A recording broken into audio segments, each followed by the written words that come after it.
Hello, hello, hello. Mic check. One, two, three. Okay. So, good day, everyone. I'm Daniel C. Eugenio. I've started trading around or on 2017, 2018, but at that time, di pa ako ganun ka-invested sa trading. Kaya, hindi pa ako ganun kaseryoso mag-aral. Pero nung around 2020, I think, dun ako nagseryoso talaga mag-aral. Like, inaral ko lahat ng concept and terms, nag-journal ako, nag-backtest ako non-stop, nagpupuwet-puwet ng ganyan. And thankfully, hanggang ngayon, 2026, still surviving inside the markets and hindi pa rin ako nakawalan ng pag-asa na magiging profitable ako dito sooner na. So, bakit nga ba nandito ako ngayon? Gumagawa ako ng video about trading kung ako mismo hindi pa ako ganun ka-profitable. So, gusto ko lang i-share yung mga natutunan ko over the years and yung way of thinking ko in terms of analyzing the charts. So, let's start. So, sa video na to, may tatlo ko ipapaliwanag or yun. So, una is yung Trading View Introduction. Uh, Trading View Trading View is an application where it gives traders the ease of analyzing charts and giving them customizable tools or tool assets na pwede nilang gamitin para i-analyze yung charts nila. So, kung di pa kayo nakagamit ng TradingView, pag nagbukas kayo ng bagong TradingView na app or ng account, ito yung magiging itsura niya. So, nakikita nyo, ito yung mga candles natin. Ah, sa akin, personally, ayoko yung ganyan. Kasi, lalo yung color scheme na green and red kasi it inflicts emotions. Personal setup ko is eto. Yan. Makikita nyo yung candles ko is black and white lang. Black for bearish, white for bullish. Kung makikita nyo, sobrang linis. Walang mga indicators, walang volumes, walang kung ano-ano. So, paano kung gusto nyong gamitin tong ganitong setup na to, ganito lang siya i-setup. So, punta kayo sa trading view nyo, sa chart. Then, right-click kayo anywhere sa screen na to. Wag lang sa candles. Then, click settings. Then, unahin natin yung symbols. Yung symbols, yan lang yung candles. So, unahin natin yung body. Yung, sa body ko, ang bullish is white. Sa bearish is black. So, sa borders ko and wicks, lahat yan ay black sa akin. Yan. So, kung makikita nyo ngayon, malinis, para sa akin, malinis na yung ganyang candles. Then, paano natin tatanggalin tong borders na to and yung volumes? So, unahin natin yung sa border o yung grids. Punta kayo sa canvas, then click background solid, then white. So, in this case, white na talaga yung default niya. Then, sa grid lines, pinutin nyo itong drop down na to and click nyo yung none. So, ayan, nakita nyo, wala nang mga linya-linya dito sa canvas natin. Then, for sa volume, kung di naman kayo gumagamit ng volume, personally, I don't. So, punta kayo dito kung makita nyo sa top left, makikita nyo dito, vol, stands for volume. Pwede nyo i-hide or i-remove nyo na lang. So, ako, since di nga ako gumagamit ng volume, I'll remove it. So, ayan. Malinis na. Uh, Pure price action na lang yung nakikita natin sa charts natin, which is, personally, ito yung pinaka-ideal kong setup. So, yan. Balik tayo sa app, sarili kong application. So, yun na yung, so ba yun? Wala na. So, yun yung una. Ayan, yun yung una natin, which is yung TradingView introduction. Wait. So, etong tools na to na nakikita nyo, yan yung sinasabi kong customized tool sets na pwede nyong gawin sa TradingView. So, sa akin, nagamit ko lang is may long position ako dyan. Yan. Short position, Fibonacci, rectangle, horizontal array, text, trend lines, tas chats or text, tas path, Yan. Tas brush kung gusto ko magsulat-sulat ng ganyan. So, paano nyo, paano kayo makagawa ng set na ganito? So, punta lang kayo dito sa left side. Makita nyo yung navbar dito. Click nyo lang yan. Tapos click lang kayo sa mga yan. Tapos hanapin nyo yung gusto nyong gamitin na tool. Then po, hover kayo dito sa pinaka right side niya. Then makikita nyo yung star. Then add to favorites. Click nyo lang. And as you can see, ma-add na siya dito. Magke-create na siya ng sarili niyang set para sa'yo. Tapos nakalagay na dyan yung in-star nyo na tool. So, in this case, trend line. So, pindutin nyo na lang dyan. Then, gamitin nyo na however you like. Depende na yan sa'yo. So, again, punta lang ulit kayo dito. Click lang kayo ng arrow na to. Then, hanapin nyo yung gusto nyo gamitin. Then, sa right side, kung gusto nyo i-favorite or lagi nyo ginagamit, click nyo lang yon. And lalabas na siya dito sa toolset natin. So, yan. Ah, yun na, yun na yung pinaka-basic introduction for trading view. Like, yun yung mga essential para sa pag-analyze ng charts. So, lipat tayo sa next na topic natin for today, which is the four ways how the markets move. So, merong apat yan. So, first is generate liquidity. Second is to take out liquidity. If I can spell it correctly. Third is to rebalance to inefficiency. And fourth and last is to rebalance to equilibrium. So let's go over it one by one. So first is the market generates liquidity. So ano ba yung liquidity? In simple terms, yun lang yung mga resting orders. For example, sa uptrend, yung mga resting orders na hindi pa tinatake out ng market. So for example, sa uptrend, yung mga resting orders dito is yung mga lows. So bakit? So kung makikita nyo dito, yung mga highs, higher high. Kung makikita nyo, lahat yan pinalikan na or tinake na ng market. Uh, what about the lows? Kung titingnan natin, ayan, wala. Hindi niya binalikan or hindi niya tinake out. So yan yung mga resting liquidity areas natin. When it comes to uptrend, pagka downtrend, baligtad. Yung mga resting liquidity areas natin, yung mga na highs, mga nasa taas. So, eto siya. Yan. Right. Yan. Yung mga yan. To, so on. So, yun. Generate liquidity. Then, ano naman yung second, which is taking out those liquidity areas. So, for example, dito, dugtungan natin to. Nagkaroon ng range. Ano yung range? So, simply put, yun lang yung mga highs and lows na pantay-pantay. Walang higher highs, walang lower highs, walang higher lows, walang lower lows.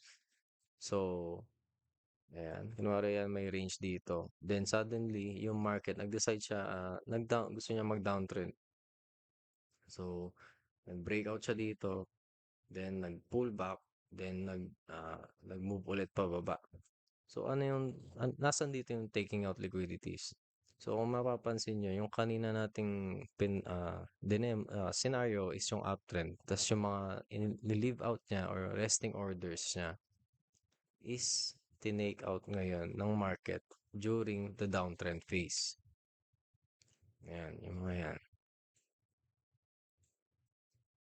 So, yan yung another way how the markets move is to take out liquidity areas. So, third is rebalance to inefficiency. So, ano ba yung rebalance and inefficiency when it comes to trading? So, rebalance just means, kung alam niyo na yung pullback, so yun lang siya, pullback or retracement. So, for example, downtrend. Downtrend. So, gumawa siya ng down move. Then, nag-retrace sa taas. Then, nag-down move ulit. Then, nag-retrace ulit sa taas. Basically, yun lang siya. So, ano na may inefficiency? Kasi nalagay dito, rebalance yung inefficiency. Ano yung inefficiency na tinatawag dun? So, yun lang yung tinatawag na PDRAs. So, by PDRAs, isipin nyo yung mga order blocks or fair value gaps na ginagamit natin. Personally, ang ginagamit ko lang is fair value gap. So, kunwari dito, mayroong fair value gap after nung down move na to. May, bumaba dyan. Bumaba, tapos nakita niya dito may fair value gap.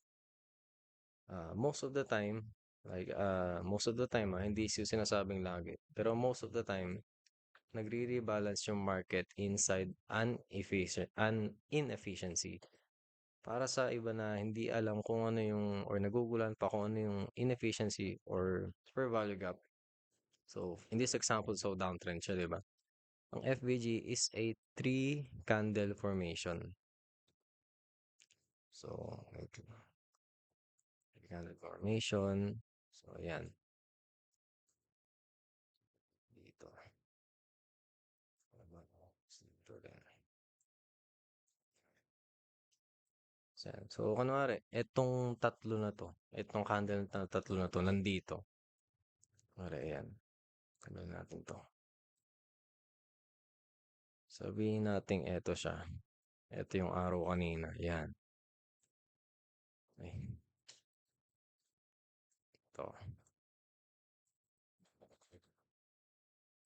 So, yung FVG or PDRA or inefficiency na tinatawag natin, it's a three candle formation where the first candle's lower wick or lower body's close and the third body's uh, upper wick or upper body's close. Yung gap nila, yun yung kinoconsider natin as FVG.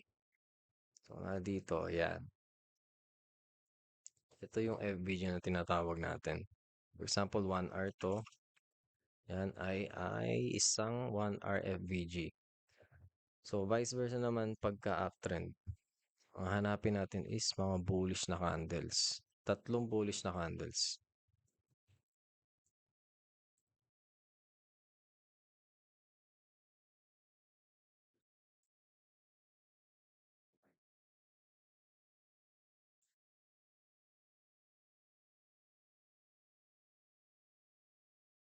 So, yan. So, kunwari dyan sa, ito yung bullish candle. Sabihin natin ganyan yung naging, uh, formation niya. Boom. So, higher high, higher high, higher low. So, eto yung fair value gap na to is considered as bullish na fair value gap. So, most of the time, sabi dito, rebalance inefficiency.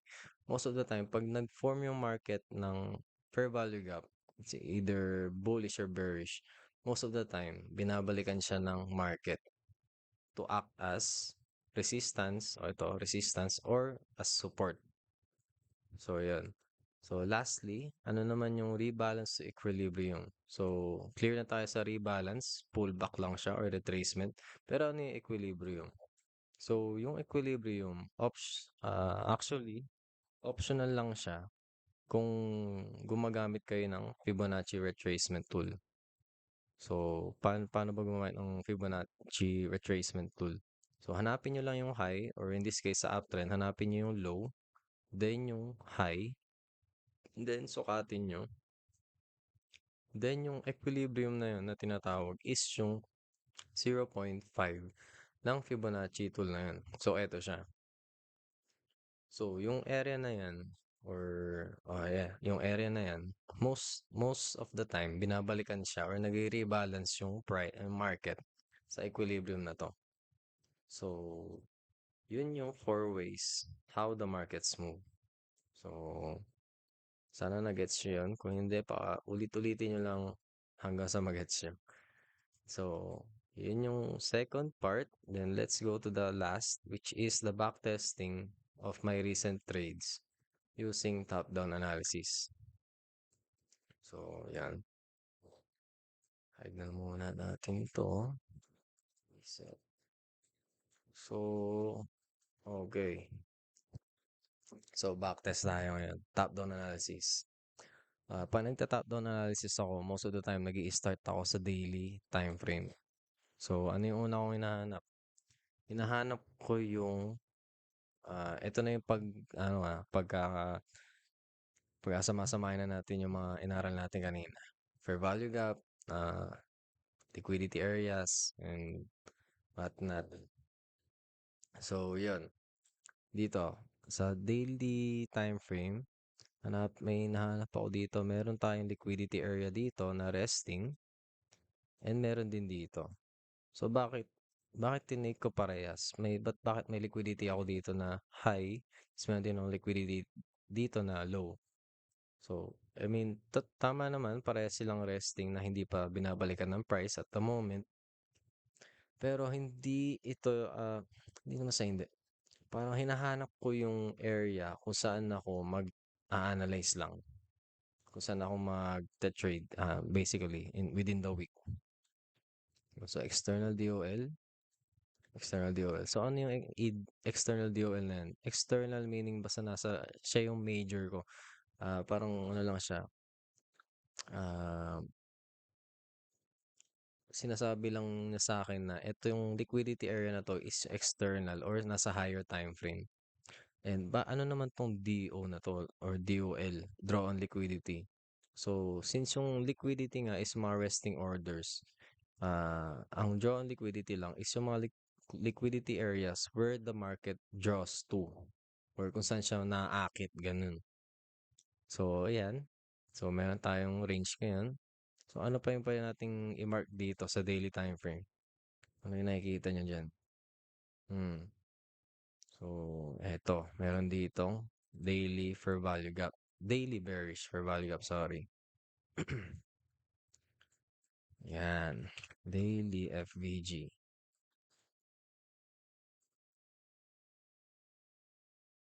Okay. Meron pa ba? Meron pa bang noteworthy na pwede nating i-mark? Hmm.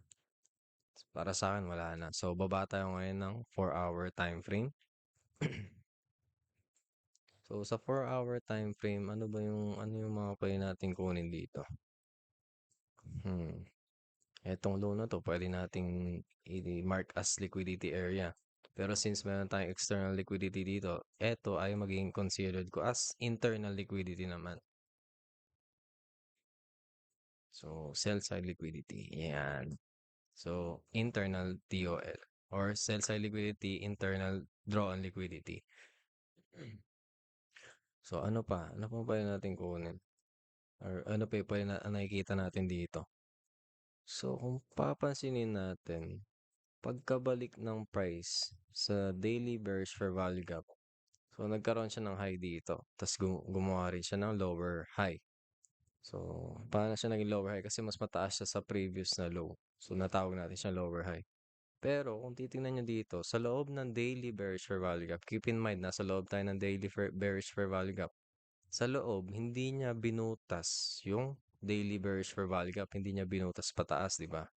Yan, hindi niya binutas pataas. So, nag-stay lang siya dito. Like, nire-respect niya yung daily bearish fair value gap natin. So, ang nangyari, so, dahil ni-respect niya to, kung ikaw compare natin sa previous na high, matatawag man natin siya na higher high. So, ako hindi. So, may dalawa na tayong sign na mukhang bearish yung market ngayon. Nasa loob siya ng daily bearish fair value gap. Tapos, hindi siya gumawa ng higher highs. Ginawa niya lang is relative equal highs. So, equal highs lang siya. So, pwede natin siyang i-mark or wag mo na. Ano pa yung nakikita natin? So, may equal highs na tayo. So, ibig sabihin, hindi ganun kalakas yung buyers ngayon para i-push yung price pataas at basagin itong daily bearish fair value gap. So, second sign natin yun. Ano pa yung nakikita nyong sign dito? Ako, nakikita kong sign dito is eto. So, ayan. Kinuha niya yung liquidity na nag-rest dito sa high na to. Or pwede natin isama yung high na to. Depende sa inyo. So, kasi may mga resting ano dyan, di ba? May mga resting sell orders dyan. Tas ngayon, tinake out ng market pero hindi niya binutas. Keep in mind, di ba, hindi niya binutas. So, hindi natin siya mako-consider as breakout or hindi ko siya kino-consider as breakout kasi hindi niya binutas ng with high volume. Ginawa niya, tinake out niya lang tapos bumalik ulit siya sa loob ng fair value gap. So, yan, may third sign na tayo na bearish. So, with all those signs, papasok na ba ako? Personally, hindi. Bakit? Kasi kung susukatin ko yan, sukatin ko to. Kunwari, eto, nag-liquidity sweep dito. Tapos, nag-close dito yung candle. Pag pumasok ako dito, stop loss ko dapat dito. Or basta above dito. So, mangyayari, ang stop loss ko is 7,000 or 700 pips. Based sa capital ko, hindi ko to pwedeng i-take as a short trade. Kasi baka ma-wipe out yung account ko. So, anong gagawin natin? So, hahanap pa tayo ng mas malinis ay mas safe na setup na appropriate dun sa account natin na tina-trade. So, paano yun? Hanap pa tayo ng signals or signs na bearish talaga yung market in the lower time frame. Kaya nga top-down analysis. Pinapalit natin yung setup natin to the point na kaya nating i-take yun without the fear of putting our account or our capital at risk. So, dito, so again, recap lang, nasa daily bearish or value up tayo. Tapos may equal highs. So may equal highs dito na may resting sell orders above. Tapos third is take out liquidity ng mga highs na to. And so may three signs na bearish yun. So may nakikita pa ba kayo dito na possible bearish signs? So, iba kanina sabi natin, first is the market generates liquidity. So, hanap tayo ng generate ng liquidity. So, eto. Generate siya ng liquidity dito, di ba? Pwede ba natin consider yun? Or ako ay kina-consider ko siya na nag-generate siyang liquidity. Pero pagdating dito, tinake out niya lahat ng liquidity. Pero compared dito, di ba dito, tinake out niya rin liquidity, di ba? Pero hindi niya binutas tulad ng candle na to. Ginawa niya lang is tinake out niya lang yung liquidity, then bumalik ulit siya sa range na to. Like sa level ng mga price na to. Pero etong candle na to, tinake out na lahat ng na-generate na liquidity ng market during an uptrend phase. Ayan, yung uptrend na to. Then, nag-close siya below. Like, hindi niya tinake, tapos bumalik ulit. Like, hindi siya nag-iwan ng muntot. So, ayan, fourth sign na yan. Kasi binutas siya yung market eh. Ay, binutas siya yung uptrend eh. So, may fourth sign na tayo na nagkaroon ng change of character. So, sana familiar na kayo dun. Change of character, eto yun. Yun lang yung, ang ibig sabihin lang nun is, nag-close yung candle, or yun, nag-close ang opposite candle sa previous low. In this case, since bearish to, nag-close yung bearish candle below the recent or pinaka-recent na low na ginawa during the uptrend. So, eto yun. Ito yung kino-consider ko na low na yun. So, ayan. Nagkaroon ng change of character. So, meron na tayong ilang sign na ba ito? Ang dami na to. Daily for value gap na bearish. Nasa loob tayo. Equal highs. Okay, 2. Tapos, liquidity sweep. So, 3 signs na. Then, fourth, okay, 4 na sign na tayo. So, kung makikita nyo, may 4 na sign na tayo na bearish yung market. So, papasok na ba ako dyan? Di pa. Bakit? Kasi hindi kaya ng capital ko. Kasi di pumasok ako dito. Grabe naman. 1,780 pips. Hindi kaya. Dito pa lang, pag pumunta pa lang dito yung price, wipe out na ako. So, ano yung gagawin ko? E di baba ulit tayo ng time frame. So, kung makikita nyo dito, nag-choke siya. Yan, nag-choke siya, nag-change of character siya. Then, kung makikita nyo, nag-form na naman siya ng panibagong bearish fair value gap sa loob ng daily bearish fair value gap. So, nagpapatong-patong yung ano natin, yung setup natin or yung setup natin. So, ayan, meron tayong 1 hour bearish fair value gap dyan. So, meron tayong panglimang sign na bearish yung market dahil may bearish fair value gap dito. So, based dun sa 4 ways on how the market works or how the market moves, the market rebalances to inefficiencies. So, again, yung inefficiency na tinatawag natin is yung mga PDRAs or yung mga fair value gaps na ginagawa ng market. So, valid ba ito na PDRA? So, 1, 2, 3. Itong gap ng first candle sa third candle. So, meron. Okay, valid siya na fair value gap. Then, kung makikita nyo, may nabuo na namang uptrend dito as a way to rebalance to the inefficiency. So, medyo nakakalito to pero habang nag-rebalance yung market sa inefficiency, nagge-generate siya ngayon ng liquidity na naman. Like tulad na to. Yan. Ito pa, isa pa yan. Sama na natin to. Yan. Okay. So, nag-generate siya ng liquidity. Isipin nyo lang wala pa to. Isipin nyo lang wala pa to. Or ito, lahat wala pa yan. Isipin nyo lang wala pa yan. So, ngayon, may mga resting buy orders dito na naaakit ngayon yung price na puntahan at i-take out yung liquidity. So, sapat na ba sa akin yan para para mag-trade? So, sukatin nga natin. So, sabihin natin dito ako pumasok. Ano yung pinaka-appropriate na stop loss natin? Diba dapat dito? Ilan yan? 600 pips. Di kaya yan. So, bakit dyan yung stop loss? Ba't di na lang dito? Para 250 lang. Ang pinaka-reason lang naman nun kung bakit dito dapat yung stop loss is pag pumunta ba dito yung price, masasabi mo ng invalidate or masasabi mo na bang talo na talaga yung trade mo? Like, invalidated na yung trade mo? Hindi pa rin. Kasi nasa ano na siya eh. Nasa bearish fair value ka pa rin siya eh.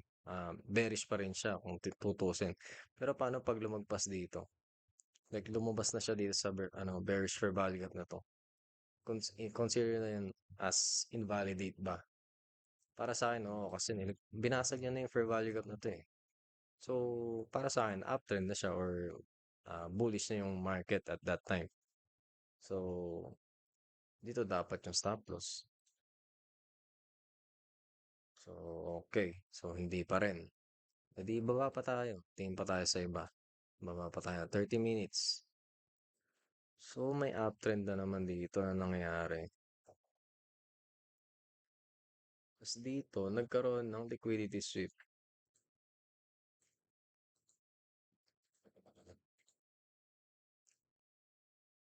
Yan, liquidity sweep.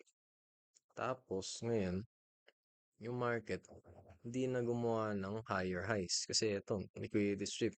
Ito na yung pinaka-latest high. Tapos yung sumunod, lower high na kung tutusin. Tapos may sumunod pa ulit, lower high. Ano yung pinaka-latest low natin? Ito, di ba? So, kung papansin nyo, no, eto, meron na namang chok dito. May chok na naman dito sa 30 minutes.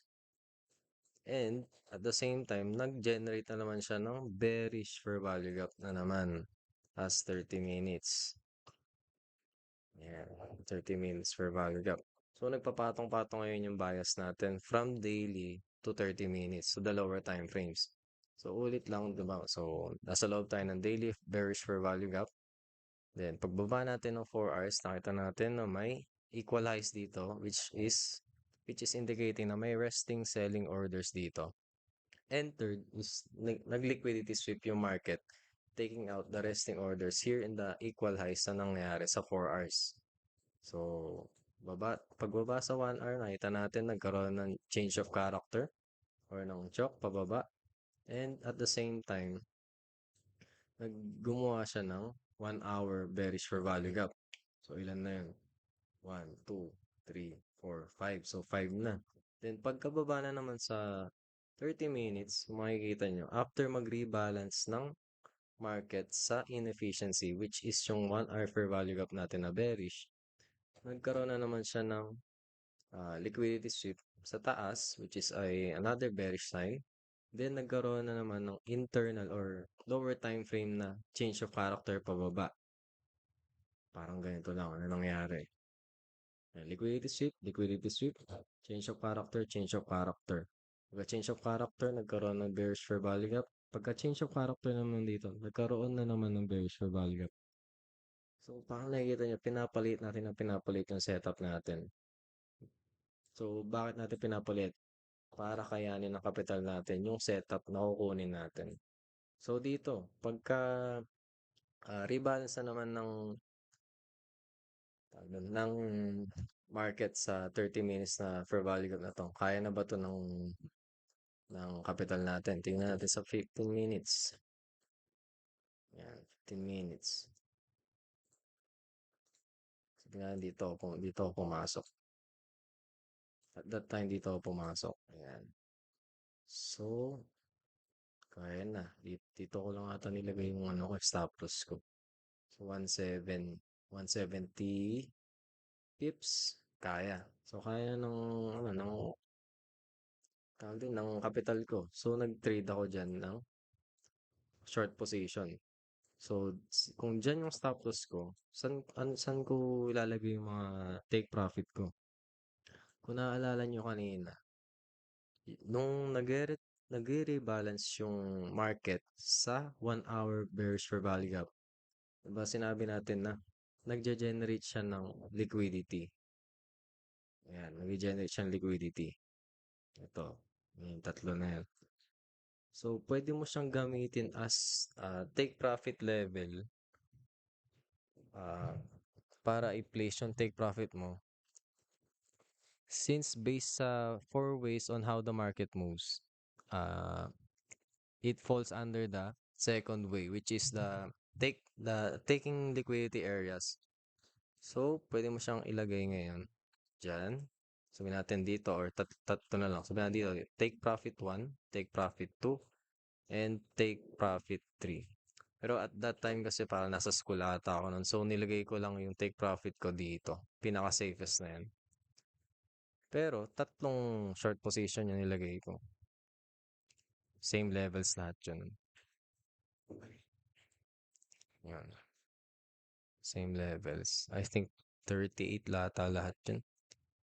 So, accumulating yung tatlong trade at that day, I gained or I took profit a hefty amount of $90 to $119, I think. So, yan. So, sana may natutunan kayo sa backtesting na yun. And kung napansin nyo, kung ano yung mga nangyayari sa higher time frame, nangyayari din sa lower time frame. Like tulad na to.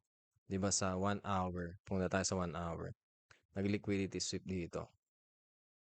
Pagka liquidity sweep, or hindi, wait lang. Pagka rebalance or ito, nagkaroon ng chok dito. So, chok yan. Natin chok. So, after ng chok, nagkaroon ng daily bearish for value gap, di ba? Tapos, nag-rebalance ngayon yung price dito. Nag-rebalance to the inefficiency, which is the daily for value gap. And after mag-rebalance, nagkaroon siya ng lower time frame na liquidity sweep, which is yung 4 hours. Yan, makita natin 4 hours. And after ng liquidity sweep, nagkaroon ng chok. To see the connection na after ng liquidity sweep, nagkaroon ng chok. Tulad dito, nagkaroon siya ng chok or ng change of character. After ng change of character, nag-form siya ng bearish fair value gap. Same here. Nagkaroon siya ng bearish fair value gap after the change of character. So, Again, zoom in, change of character, bearish for value gap.